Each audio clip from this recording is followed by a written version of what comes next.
I think we hear conflicting signals. President Trump says one thing. Secretary Pompeo puts 12 conditions for negotiations with Iran, which means surrender. And I think he should be dreaming. But he has held out the hand. He said, gave a compliment to President Rouhani, saying, I imagine he's a very interesting man that he would like. He didn't say interesting man. He's a lovely man. And lovely. But I don't know at what time of the day he said that, morning, afternoon. He's offered a new set of... No, he didn't. You see, we negotiated not a 2-page document and a photo op. We negotiated a 150-page document. Every detail is spelled out. I can assure you, as somebody who negotiated it, and you can ask John Kerry or any of the European foreign ministers who negotiated the deal, or Federica Mogherini or Cathy Ashton, nothing can be done that is better than this deal. It's not all we want, and certainly not all the United States want.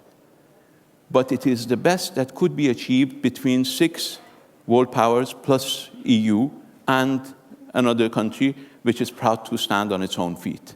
Some of your colleagues have made it clear that once America pulls out of the deal, it's going to be very hard to keep the deal alive because of the mounting economic pressure at home, which, as you know, is also creating more political pressure at home.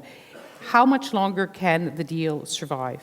Well, I'm not a fortune teller, so I don't know. You said yourself that your patience is limited. It is limited because, as I said in my statement, we derive our security from our people. So it is very important for us to keep the people satisfied with what we're doing. But they're not. Now, we're not. And it's not just because of sanctions, it's because it's primarily corruption, economic policies. Yeah, all of that, yes. all of that. We're not saying that we're a perfect country.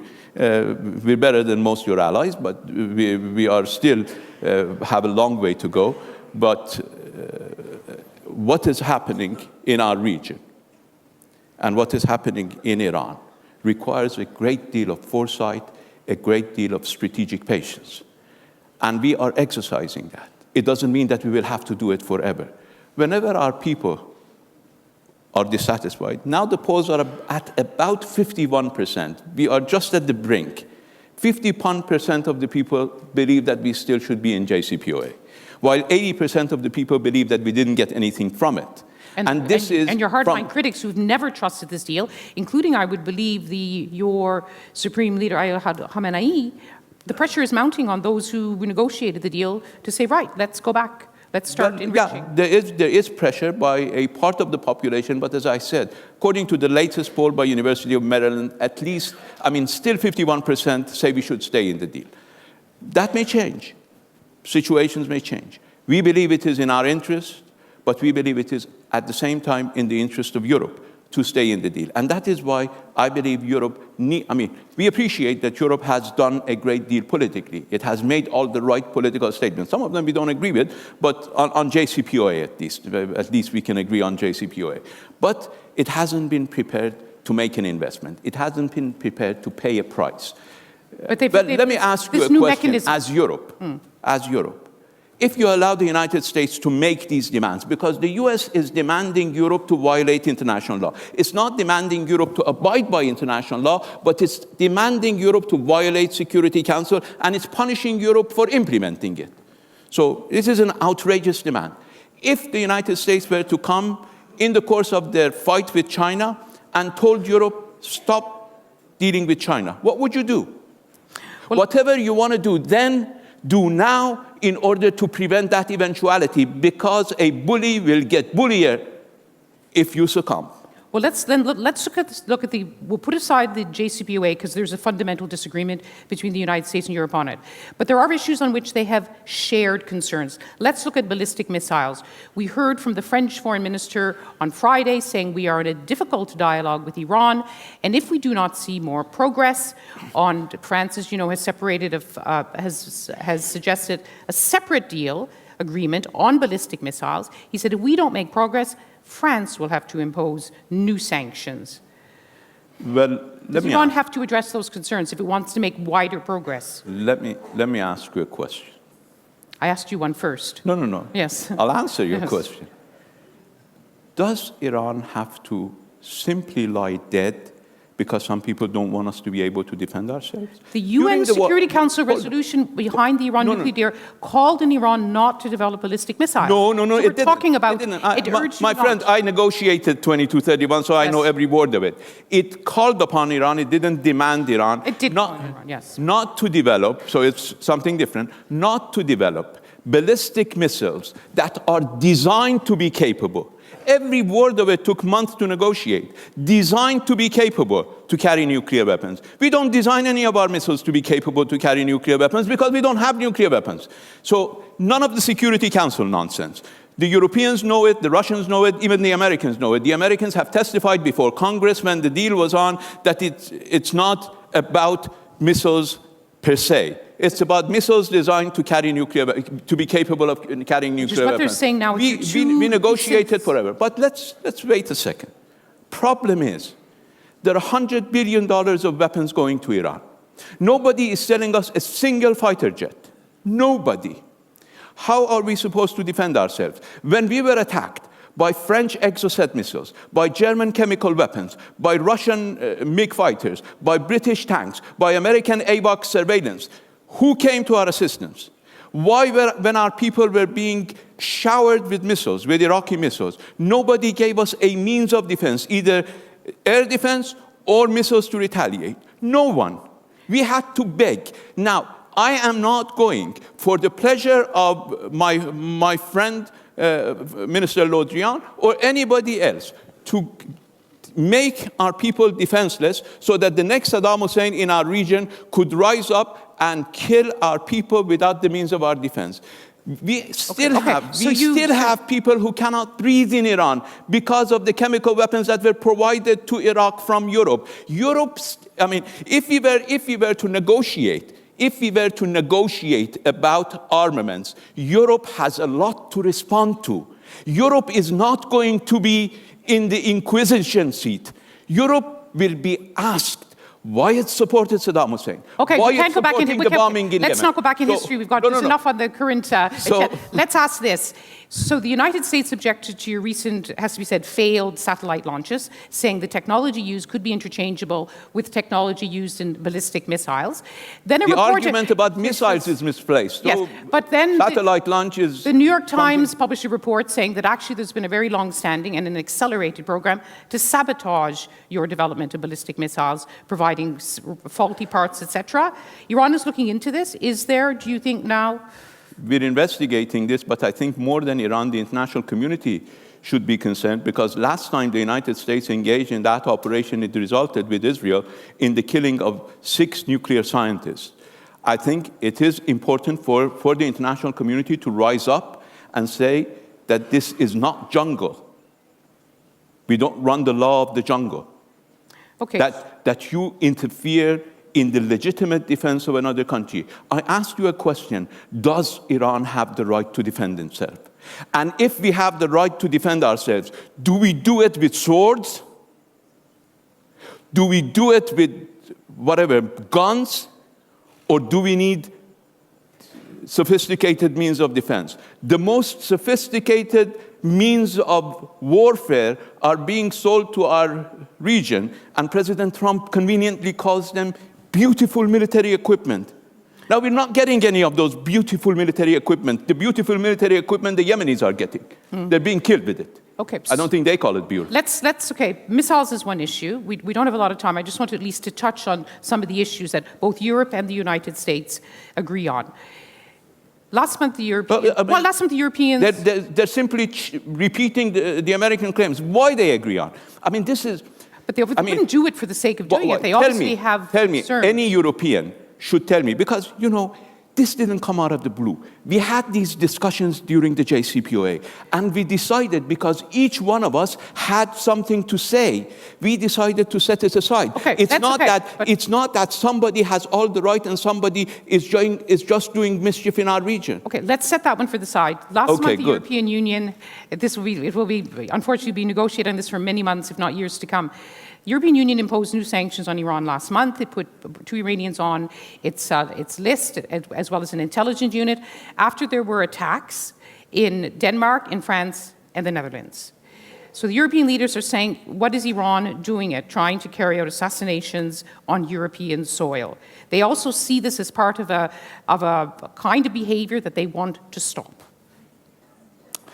Well, they've imposed sanctions, so it's not simply just allegations. And people have been arrested in France. Sanctions based on allegations, not sanctions based on facts. Let me make a couple of comments, because this is very important, and I want to really address this. First of all, the arrest of the person who is charged with the Villepin bombing happened on the day of arrival of our president in Europe after many months of preparation. Do you think we're really crazy that we do this on the day? At least we do it the day before, the day after, 10 days after, wouldn't die. We do it on the day that our president comes here. I mean, give us some credit. Some accusations now, that perhaps it was a rogue operation within Iranian agencies? It could be a false flag operation, it could have been an entrapment, it could have been a rogue operation, but it's certainly not the work of a government that you should call crazy if we did it. And you don't gain the influence that we have by being simply crazy. Now, let me address another issue. There are allegations. Now, the Netherlands made allegations. They kicked out 2 of my diplomats, career foreign ministry officials, and now their intelligence is saying that they had no evidence. No evidence. Now, we are the aggrieved party. Second point, what is clear is that there are people in Europe who have been on Europe's terrorism list up until 2012. What happened all of a sudden that they were withdrawn from the terrorism list? You see, I followed these issues for a long time. In 1984, let me take you back a bit in history. In 1984... Unfortunate date to use, but let's... Yeah. The United States removed... The United States removed Saddam Hussein from its terrorism list and put Iran on terrorism list. Again, in 1990, Saddam Hussein was put back on the terrorism list. We cannot keep going back to Saddam Hussein. In 1998, the United States put MEK on the terrorism list. In 2012, they took it off the terrorism list. This is a game. This game needs to stop. A terrorist is a terrorist is a terrorist. Terrorists don't change. Rudy Giuliani yesterday spoke for the MEK. John Bolton has spoken for the MEK. John Bolton is angry because he promised the MEK that he would celebrate in 2019 in Iran with them. They are still in Paris. Do you think John Bolton represents what some say, that a lot of the statements of President Trump's administration verge on wanting regime change? I think the United States administration is not doing anything but regime change. Only regime change. It wouldn't have withdrawn from JCPOA the way it withdrew from JCPOA had it not had the illusion that there would be regime change within a month. The United States, this administration is listening to wrong folks. These guys have had the illusion that Iran will evaporate for the past 40 years. And we are still here. 7 administrations have gone, and we are still here. And I think we will be here for a long time. You see, we had an empire. Okay, let's not go back to history. Okay, let's keep more than the lives of some countries.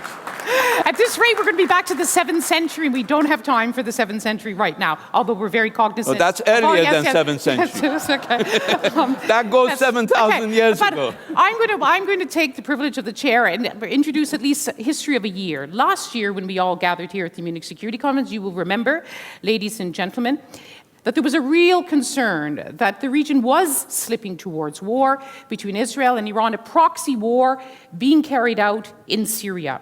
Now, as we meet last month, there was another series of Israeli attacks on what they said was your weapons depot, training bases, hitting Damascus International Airport, which angered the Russians and the Syrians, and Iran fired back. Is the risk of war, of a real confrontation, even greater than it is, greater this year than when we met last year? Well, certainly some people are looking for war. We are in Syria. Who is looking? Israel. We are in Syria on the invitation of the Syrian government for the sole purpose of fighting terrorism. No other reason for our being there. I think last I checked international law, violating Lebanon's airspace and shooting into Syria is a violation of international law. And in the international community, and of all people, Europe, which believes international law is the foundations of international order, is blaming us and not blaming the Israelis for violating international law. So let's wake up. So the risk is great. Risk is great, but risk will be even greater if you continue to turn a blind eye to severe violations of international law. These are violations of international law. Let's say we live in a jungle, and let's allow everybody. So let's not talk about human rights, because Khashoggi put human rights in the shelves. I mean, anybody who claims human rights, just remind them of Khashoggi, and I'll tell you, it's gone. Let's not talk about international law, because Israeli behavior is putting international law on the shelves. US behavior is putting international law on the shelf. Let's just rid ourselves of all these non-essential restraints, according to the United States, because John Bolton once said, when he was my colleague in the United Nations, that international law is a tool in our toolbox. We use it whenever we like it to. It's not a tool in the toolbox. It's either the foundations of international relations or nothing. Okay, I'm glad you put human rights on the agenda, because we've all agreed here at the Munich Security Conference that we do have to pay greater attention to human security. You've mentioned human rights. The Europeans are also saying to you, what about 8 environmentalists who've been in prison for the last year? The Persian Wildlife Heritage Foundation. And I know the Europeans are saying we cannot finance environmental projects in Iran if environmentalists are going to jail. Even Iranian officials have said there is nothing against them. Can you assure people here that there will be justice in this case and many others? Hold on. As I said, I think concern for human rights after Not Khashoggi, just concern, but action. After Khashoggi. Let's leave that to the side. Why should I? When the Saudis are in the chair, I'll ask the Saudis. You are still selling weapons to Saudi Arabia. Why should I set aside Khashoggi? Tell me about 8 environment. No, we don't have. Okay, I'll talk about the environmental. But Talk. let us put this charade away, this hypocrisy away. Your Excellency, we all here, all of us have condemned the terrible crime of the murder of Jamal Khashoggi. What happened? And may it be. What happened afterwards? What happened afterwards? Same type of relations. No stop in environmental support for Saudi Arabia. Your point is taken. The point is taken. Okay, good. Let us focus. Now let's. Your partners when you walk here down, want to know about your human rights record. Okay, let's walk down together. Yes. Let's not take the high moral ground, because you certainly don't have it. Let's walk down together. We in the government don't control the judiciary. We have our complaints about. This is what you always say. Yes. Hold on. You have an elected president who promised Iranians better freedoms, more freedoms, including human rights. And you see, when I said we rely on our people for our security, we don't get support from outside. We don't have a Senator Lindsey Graham saying that we would be speaking Arabic if they didn't support us for 1 week. We rely on these people.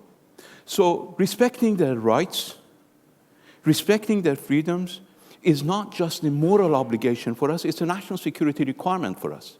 Without them, we are nothing. Can we see... Without our people, we are nothing. We have excesses.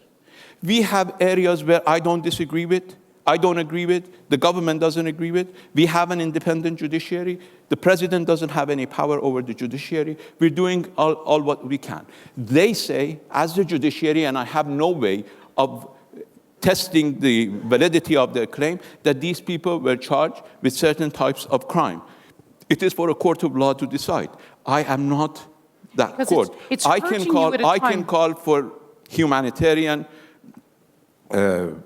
behavior with them, for clemency, for all of that, and we've been doing that. But it's not our job. Because it's hurting you at a time when you would like greater investment to try to keep the Iran nuclear deal alive.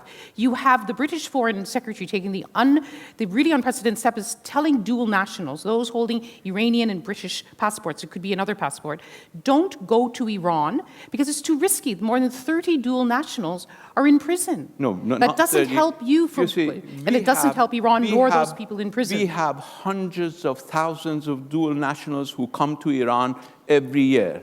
How many of them, rightly or wrongly, yes, I'm not dealing with that, rightly or wrongly are in jail? I mean, there are more Iranian single nationals in jail. So should every Iranian leave the country?